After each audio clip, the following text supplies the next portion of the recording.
Stories are powerful. They have shaped cultures, built civilizations, and inspired revolutions. But while stories can give meaning and purpose to the world, they can also act as cages that ultimately define and limit us. Think about it.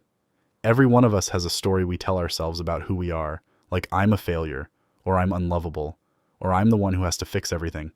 Sometimes these narratives empower us, but more often than not, they bind us to identities and roles we never question. They shape how we act, how we see ourselves, and how we interact with the world. And when these stories go unchecked, they become our prisons. Let's take BoJack Horseman as an example. In the show, BoJack is a washed-up actor who struggles with self-destructive tendencies, all fueled by a relentless internal narrative. What is his story? It's simple. He believes he's broken, unworthy of love, and beyond redemption. This narrative didn't appear out of nowhere. It was born from years of trauma, poor choices, and the overwhelming pressure to maintain an image of success. BoJack's self-perception colors everything he does. When good things happen, he pushes them away because, in his mind, he doesn't deserve them. When bad things happen, he uses them as proof that his story is true. This vicious cycle keeps him trapped, repeating the same mistakes over and over, always searching for happiness but never believing he's capable of achieving it. But doesn't this sound familiar? Most of us aren't so different. We build our identities based on the stories we've told ourselves for years. Maybe you've convinced yourself that you're not smart enough to pursue a dream, or that you'll never be happy because of something that happened in the past. These stories feel safe because they're familiar, but they're also limiting.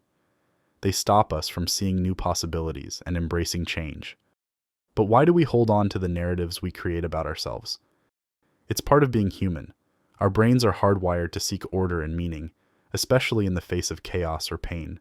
When something bad happens, like failing an exam, losing a job, or facing rejection, we instinctively try to make sense of it.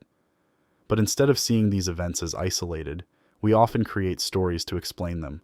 I'm not good at anything, I'm destined to fail, or I'm unlovable. These stories offer comfort because they simplify a complicated reality. They provide a reason, even if it's the wrong one.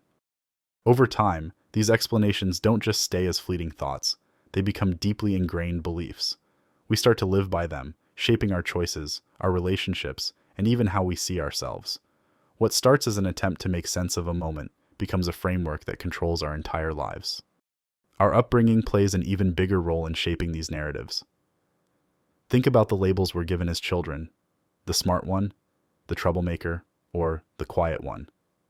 These labels often stick, not because they're entirely true, but because they're repeated by the people we trust, parents, teachers, and friends.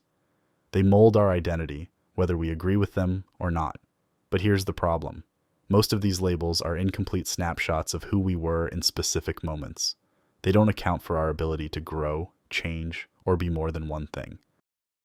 What if the label you've carried your whole life was wrong? What if the smart one feels crushing now, as though you're a failure for not living up to expectations? What if the troublemaker was just your way of seeking attention in a world that didn't listen to you? These narratives might have served a purpose at one time, but they can also become chains that hold us back, keeping us from exploring who we really are. The real danger of these narratives is how self-reinforcing they are. Once you believe something about yourself, your mind begins to seek evidence that supports it. If your story is, "I'm not good enough," you'll magnify every failure and dismiss every success. If your story is, "I'm the strong one," you'll bury your struggles and push through even when you desperately need help. These stories don't just limit your perspective, they limit your actions. BoJack Horseman embodies this perfectly.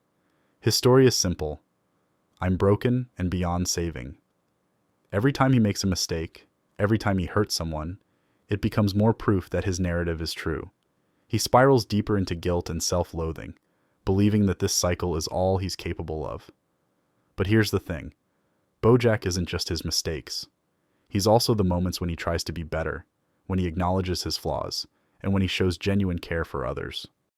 The tragedy of BoJack is that he can't see those parts of himself. His story blinds him to his potential for growth and change. And that's the same trap we all fall into when we believe our narratives too deeply. These stories keep us from seeing our complexity, from recognizing that we can be both flawed and worthy, broken and capable of healing. When we let these narratives define us, the cost is immense. We box ourselves into roles that don't reflect who we truly are.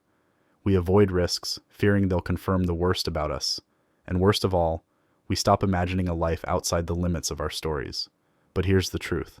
No story is set in stone. What we believe about ourselves can be challenged, rewritten, and transformed. The question is, are you willing to let go of the narrative that's holding you back? So, how do we escape these narratives? The first step is to recognize them. Ask yourself, what story have I been telling myself about who I am? Where did it come from? Is it really true? Or is it just a convenient explanation I've been using? One of the most powerful tools for breaking free is reframing. Instead of seeing failures as evidence of your inadequacy, see them as steps in your growth. Instead of defining yourself by your past, focus on the person you want to become. This isn't easy. It requires courage and self-awareness, but it's the only way to write a new story. In BoJack's case, his moments of growth come when he starts challenging his narrative. When he admits his mistakes, seeks help, or tries to be there for others, he begins to see that he isn't just the sum of his failures. He's a complex, flawed, but ultimately capable person. So I'll ask you again, are you trapped by the stories you tell yourself? Or are you ready to become the author of a new story? The choice is yours. It won't be easy. BoJack never fully escapes his own narrative, and most of us won't either. But even small changes in how we see ourselves can lead to profound transformations. The next time you catch yourself thinking, I can't, I'm not good enough, or this is just who I am, stop and ask, is this really true, or is it just a story? If it's the latter, then maybe, just maybe, it's time to start writing a new one.